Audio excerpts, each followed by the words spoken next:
Hi, Bridgette Griffiths here from Team Griffiths and Gunn at Your Address Real Estate, and we are back with Guy Gibbons from Bennett Carroll Solicitors. Good afternoon, Guy. Guy, might be a dirty word to some, but dirty houses. So I'm a buyer, I've bought this beautiful home, it's come to pre-settlement, I'm doing that and I'm looking through and the house is just filthy dirty.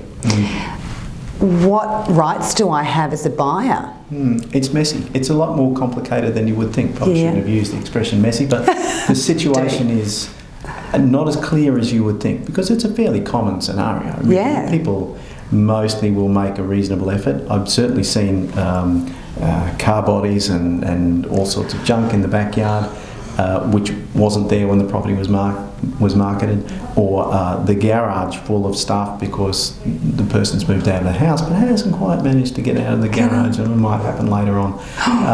So the standard contract requires a seller to vacate the property and present it for settlement in reasonably clean condition. So that's what would an ordinary reasonable person standing at the doorway think of the condition of that property. Sure. It doesn't need to be operating theatre, but it can't be black hole of Calcutta. So it needs to be neat, tidy and clean.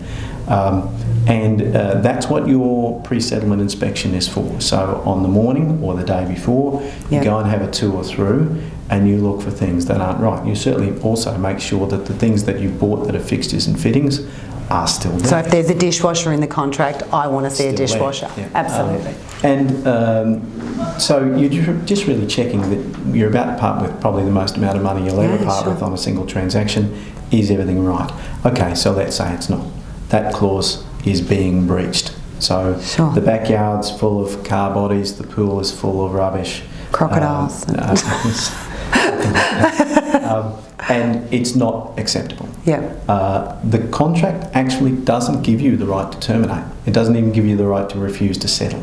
Okay. So you would have heard millions of times on the radio, terms and conditions apply. Yes. People use those words interchangeably. They're not interchangeable. Terms are different from conditions. Terms are the ordinary jog-along, boilerplate things that you would expect to see in a contract. Conditions are the things that are so important you have the right to walk out if they're not compliant. Right. This is not a condition, this is a term. Okay. So, you'll often see people saying, we're not going to settle, we want an extension, we want this fixed up.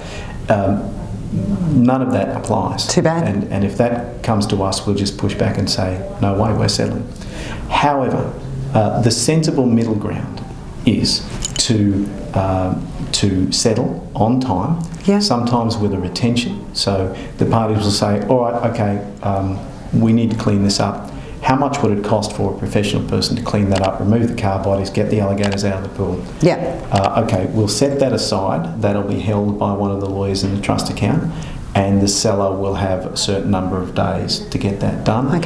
If they don't get it done, then the buyer commissions someone to do it and pays for it out of the retention. That is, in an extreme case, that's how it's done. If we're talking about a floor that needs mopping or something like that, sorry, that's not going to hold. I'll bring the mop. And there won't be a retention for that. So there's a reasonable middle ground here where things can still be done.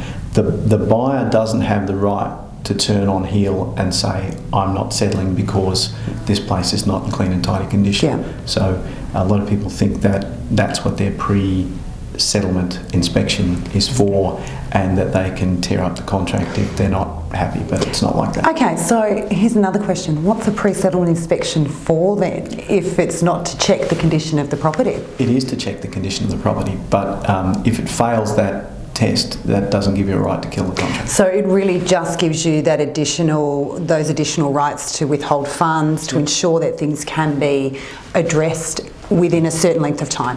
What would I do if I was a buyer who was getting no cooperation and the place was disgusting? I'd take as many photographs in my pre-settlement inspection as possible. And if the seller refused to cooperate and refused to extend, I reserve my rights, settle, have the thing professionally cleaned, and then sue for that figure. Right, and that would be like through a QCAT or something like that. Yeah. And there's a couple of other little trade secret intellectual property tricks that we would use to help a buyer in that situation, which might cause some grief for the seller, just enough to cooperate. Just push them just hard enough, right? I guess in our experience what we've found is essentially we've got a house that may not be as beautifully presented as, and you know, as clean as tidy as it could be. The reality is it's probably going to be like that upon settlement, isn't it? So the buyer must obviously need to act reasonably within that as well. Yes. And as a buyer of those kinds of bruised properties. Bruised, I like that. I love that. Yeah. I recently helped my son buy a property on the north side of Brisbane, and it was deceased estate, and it was really poorly presented, and that turned a lot of buyers off, which helped us get the property at the right price, and I was really happy with that. Yeah. So if the property was pristine when it was presented and when you inspected it, and then the day before settlement you find it's disgraceful, that's a different scenario. Yeah. If it's consistent with how it was presented, then there's very little you can do about that as a buyer, because you inspected it that way, you signed your contract, and now it's still the same at settlement. It's unlikely to improve, isn't it? So I suppose the note there is to be quite realistic with your expectations of what you are going to see at a pre-settlement inspection. And that affects the price that you paid for it. Yeah, of course it does.